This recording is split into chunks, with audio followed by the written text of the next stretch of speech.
Hello everyone, welcome to JP Tuitions. So today we are discuss about final account, trading account. Trading account is a part of final account and it will be helpful for 11th standard and as well as 12th standard. So today I will prepare specially for the FIJC 11th standard. That if you want to know about which entry particularly comes under trading account. So first note why they are preparing trading account. So trading account is specially meant for recording all kind of factory expense.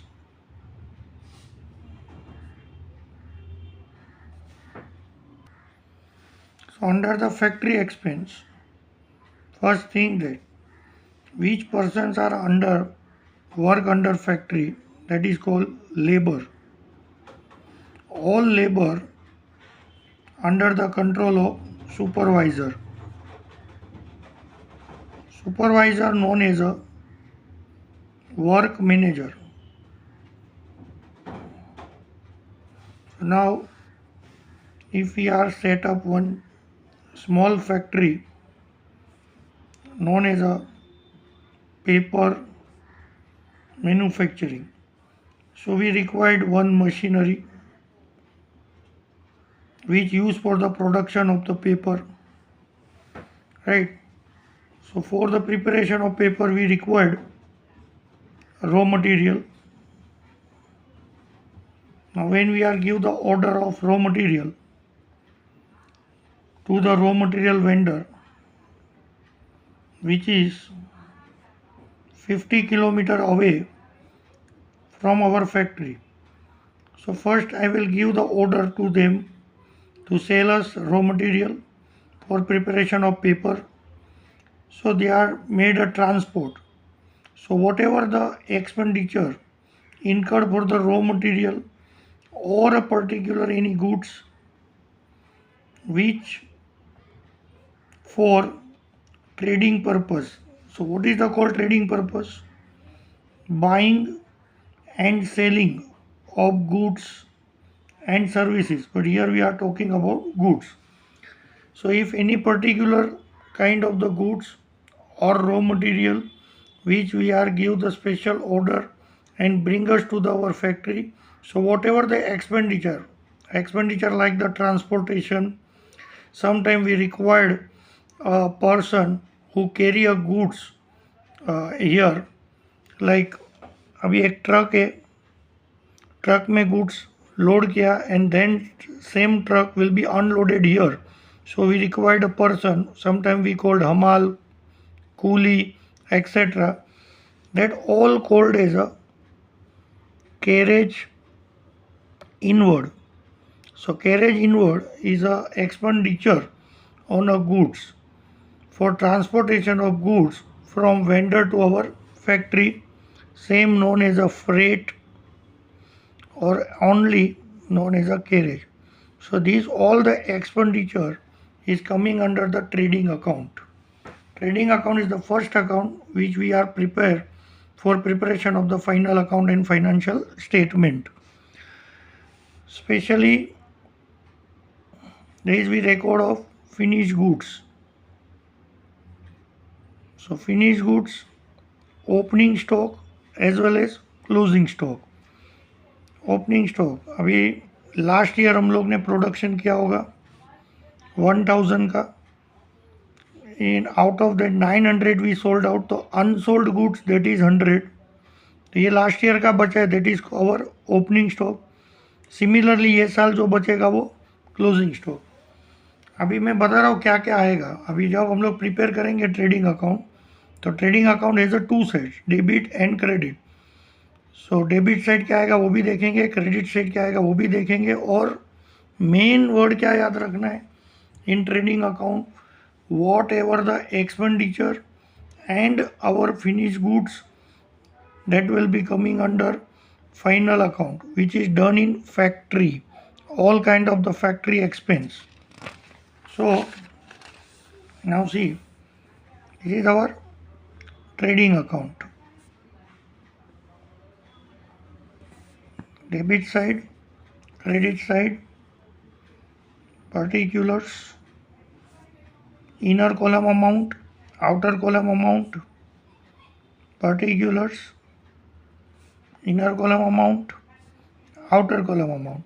First, we record here opening stock.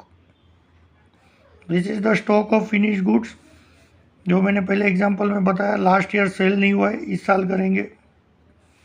Then we purchase a new goods. ये inner में लिखा है क्योंकि अगर कुछ defective आया या not related आ गया, गलती से आ गया, so we have to less purchase return. Purchase return का दूसरा नाम है return outward. So person purchase a finish goods और कोई डिफेक्टिव या कुछ है लेस होगा और उसका नेट अमाउंट आउटर कॉलम में आएगा. सब क्वेश्चन में दिया रहेगा, हमें फाइंड आउट करके उसका नेम्स और अमाउंट रिकॉर्ड करना है. अब परचेज किया है तो मैंने इधर एक एग्जांपल दिया कि परचेज जिससे किया है वहाँ से अपने फैक्ट्री तक लाने का जो भी एक्सपेंडिचर है that is called carriage, inward, freight और कैरेज. तीनों एक ही है, जो भी नाम आएगा वो हमें रिकॉर्ड करना है. कैरेज, इनवर्ड और ओनली कैरेज दे सकते हैं और फ्रेट दे सकते हैं. और person who are worker working under the factory, उन लोग को क्या दिया जाता है, वेजिस. तो वेजिस भी आएगा ट्रेडिंग अकाउंट डेबिट साइड. अब जो हमारा फैक्ट्री रहेगा वहाँ पे मशीनरी रन करता होगा, तो मशीनरी रन करने के लिए क्या चाहिए, तो कि कोल, पावर और फ्यूल, तो वो भी ट्रेडिंग डेबिट साइड आएगा जो हम लोग यूज़ कर रहे हैं. ओके. और फैक्ट्री रिलेटेड जो एक्सपेंस है that is factory expense, factory lighting, factory rent, ऐसा any expenditure which is related to the factory coming under the trading account debit side. अब क्रेडिट साइड, यहाँ पे तो सारे एक्सपेंस हो गए, गुड्स आया. अब हम लोग गुड्स क्या करेंगे, सेल करेंगे. तो सेल होगा तो income, income should be credit side by sales. और उसमें भी सेल्स के बाद अगर our customer find out that goods are not proper as per the order, तो लोग रिटर्न दे सकते हैं. So whatever the sales return, sales return का दूसरा नाम है रिटर्न इनवर्ड. तो उसको लेस करना है और नेट अमाउंट आउटर में आएगा. देन गुड्स रिलेटेड क्या क्या हो सकते हैं समझो. अभी हमारा फैक्ट्री है, फैक्ट्री में गुड्स का स्टॉक है, उसमें फायर हो सकता है, आग लग सकता है, थेफ्ट हो सकता है, कोई ओनर खुद भी विड्रॉ कर सकता है पर्सनल यूज़ के लिए. तो ये तीनों चीज़ के लिए सोचो, गुड्स फैक्ट्री में आ रहा है कि जा रहा है, थिंक करो. और यहाँ पे देखो, अगर आ रहा है तो हमारा ओपनिंग स्टॉक था, परचेज था, तो डेबिट साइड था. अब जा रहा है तो क्रेडिट साइड. तो अगर गुड्स आ रहा है तो डेबिट साइड, जा रहा है तो credit side. In trading account तो goods withdrawn by owner else proprietor, जितना भी रहेगा, बाय गुड्स स्टोलन, चोरी हो सकता है, by goods loss due to fire, कोई भी रीज़न रहेगा. गुड्स जा रहा है तो क्रेडिट साइड. और एक एंट्री आएगा बाय क्लोजिंग स्टॉक. इसमें ऑलमोस्ट नाम मैंने डाले, आप लोग स्टडी करेंगे, कोई नया नाम दिखेगा, कोई भी डाउट होगा तो कमेंट्स पे पूछ सकते हो. व्हाट्सएप नंबर शेयर किया मैंने, उस पर पूछ सकते हो. Mostly 99% opening stock, purchase, sales, closing stock और वेजिस, ये तो पूरा ही याद ही रख लो, हर सम में रहेगा, हर क्वेश्चन में, ईच एंड एवरी 99% ये entry. Opening stock, purchase, wages, sales, और जैसे हम लोग लेजर टैली करते हैं ऐसे ये टैली करना है। सपोज इसका क्रेडिट साइड बड़ा है तो क्रेडिट में से सारे डेबिट एंट्री लेस करके जो आंसर आ रहा है that is called gross profit. और अगर डेबिट बड़ा है और डिफरेंस क्रेडिट साइड आ रहा है that will be gross loss. 11th और 12th में सेम ही ट्रेडिंग बनता है पर ये सोल ट्रेडर के लिए और 12th का पार्टनरशिप फर्म के लिए, उसमें लिटिल बिट डिफरेंस होता है बट एंट्रीज सेम रहता है। आप लोग को पसंद आया हो तो लाइक शेयर करो, सब्सक्राइब करो, कमेंट करो। थैंक्स।